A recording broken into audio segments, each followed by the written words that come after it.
Okay. Um, Kevin, good morning. Um, can you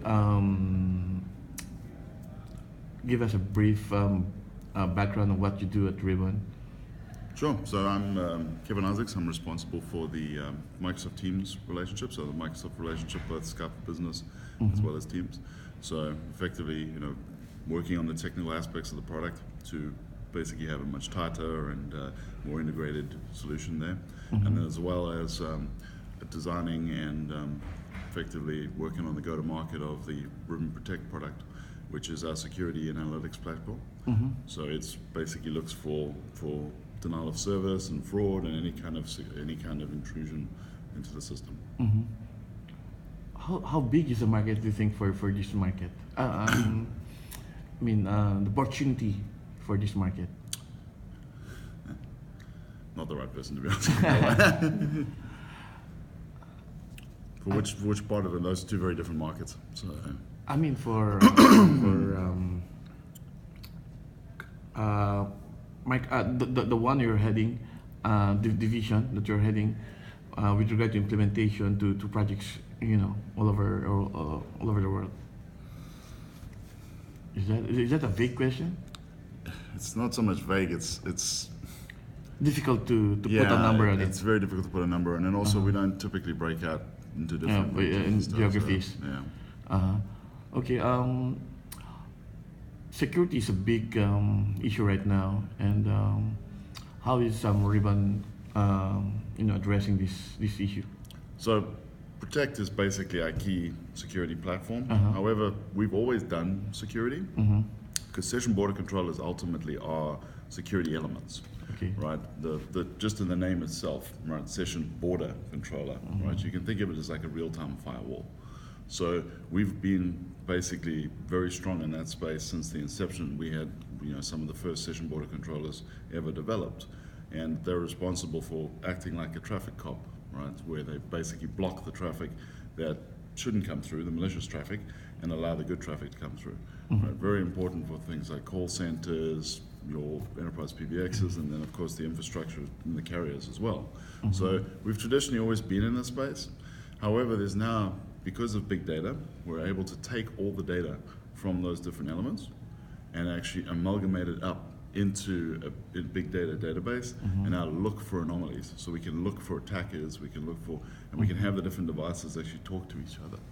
So it's changed the whole way that you look at the problem now, right? And this is pretty true in the security industry in general, right? Visibility gives you knowledge, which allows you to find threats and then fight back, right? We're becoming into machine-to-machine war, effectively. So that's what we're doing in Ribbon.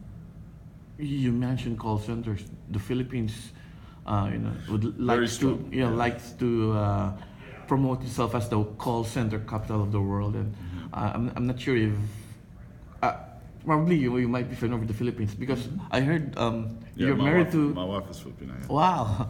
So, is there any deployment or projects you're doing right now in the Philippines? I'm not sure on that one, to be honest. Okay. I'm not sure. But traditionally, we sit in front of a lot of the call centers and protect them. Okay. So I would imagine we probably is, but I couldn't tell you off the top of my head. Okay.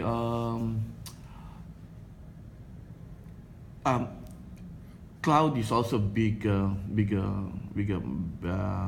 thing right now, and is there a big disconnect between, the communications infrastructure and cloud, and how is it now? There was, mostly because communications, basically real-time communication specifically, requires far more predictability than what you have in a regular network, right? So of course the cloud, right, the true cloud, things like Amazon Web Services, Azure, etc., they were developed for the web, right? Yes. They're developed for, I'm loading a web page. If it doesn't come through immediately, the part has to be re-requested. That's okay, right? But communications, specifically real-time communications, those packets can't be delayed at all because just a small gap in a conversation becomes unintelligible, right? So the cloud communications infrastructure really wasn't set up to run real-time packets through it because Yes. there's a lot of Okay. delays, etc. in it. So there's been a lot of work, especially in the last, both in the private cloud, so the OpenStack world, right?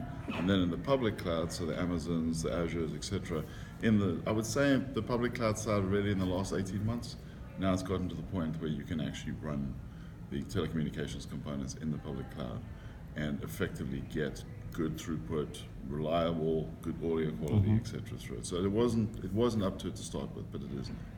So it's getting better now and Much better. I mean, just we work closely with all the major public cloud providers, and together with them, we've seen massive improvements in the amount that they can process and how smoothly it works.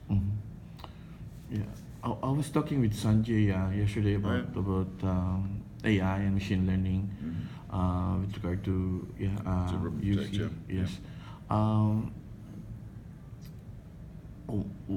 What's your take on this? I mean, how is AI shaping the communications industry? So AI is an overused term, right? Okay. So everybody likes to bandy it around. Ultimately, what AI is, right, is a new way of programming, right? Okay. So it's a new way of, effectively we're building these models that allow us to now actually, for a machine to recognize something and then learn from it and improve on it, right? So instead of coding for something that we already know, so like we know, for example, if we get a call to the same destination, right, more than 4 times in a minute, it's probably fraudulent, right? So we know that, but we know that from past experience, and we have to code that, right? If you turn it on its head and you go, no, hang on a second, how do I want to prevent before I knew about that, right? So you're going to say, I didn't know the fact that that was fraud. I would need to be able to detect it, right? So machine learning is really good at that. It's really good at looking for patterns. It's really good at saying, this is like, the best examples in a self-driving car, going around a particular corner. Do I take the corner fast or slow, right? And ultimately, the only way to learn is like, well, if you go too fast, you lose traction kind of scenario. So it's a similar thing in the telecommunications space. The machine learning is a great way to have a look and actually spot all these different anomalies and say, oh, that's fraud, just because, it's 5 calls in a minute versus 3 calls in a minute, right? It can learn and work out how because all that typically happens is your attacker just tweaks his algorithm so it drops below the fraud, threshold effectively. And normally now somebody has to go in and change the code. The difference being now, with machine learning, it can actually automatically detect it, update the algorithm, and then find it. So it's a real game changer for the industry. For the industry. Yeah, in general, absolutely. And I mean, it's across everything. If you look at what the service providers are doing, they're using the machine learning for things like, targeted advertising, but just within the focus of the voice side, there's a huge use for it, just for spotting. Yeah, especially for a BPO country like the Philippines, right? Yes, exactly. And wherever there's a huge, apprehension. Actually, some sort of a threat to the industry because because of machine learning, AI, those things. So if you were to give an advice to because this is a multi-billion industry in the Philippines, what would you recommend? So traditionally, every time an industry has destroyed a job market, Okay. So like for example, right, the famous example is the automobile, the car destroyed the horse. Yes, Right? yes, okay. So and Henry Ford, if he listened to everybody at the time, he would have built a better horse, right?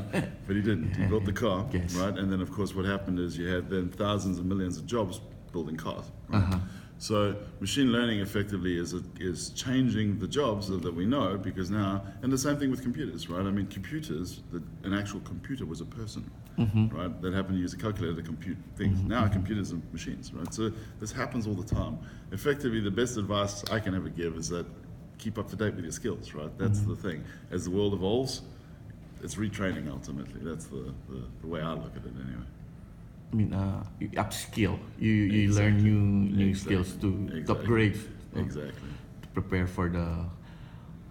Yeah, I was thinking of follow-up question, but okay. No, I forgot. How? Okay, going forward, what No, yeah, consolidation. I now remember.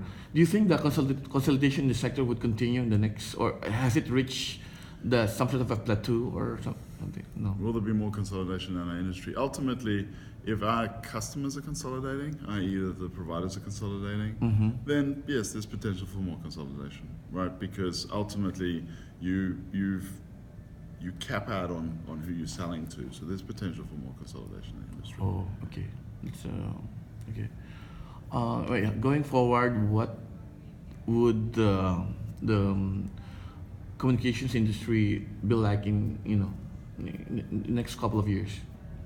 So it's going to start looking pretty different, right? Because ultimately the infrastructure is going to go more and more to the public clouds. Okay. Right? So Back to cloud. it's all about effectively, because we live in a hyper-connected world, right? So if you look at 5G, you look at all the work with IoT, effectively there's a lot of great assets, etc., around the world that the service providers have, especially the CO, the central office floor space, etc. That's perfect for edge computing, so you can put it down. So you can imagine the power of that real estate and that network can mean that it'll look more like a distributed edge kind of scenario for communications. But the actual core infrastructure will move more into a compute public cloud scenario.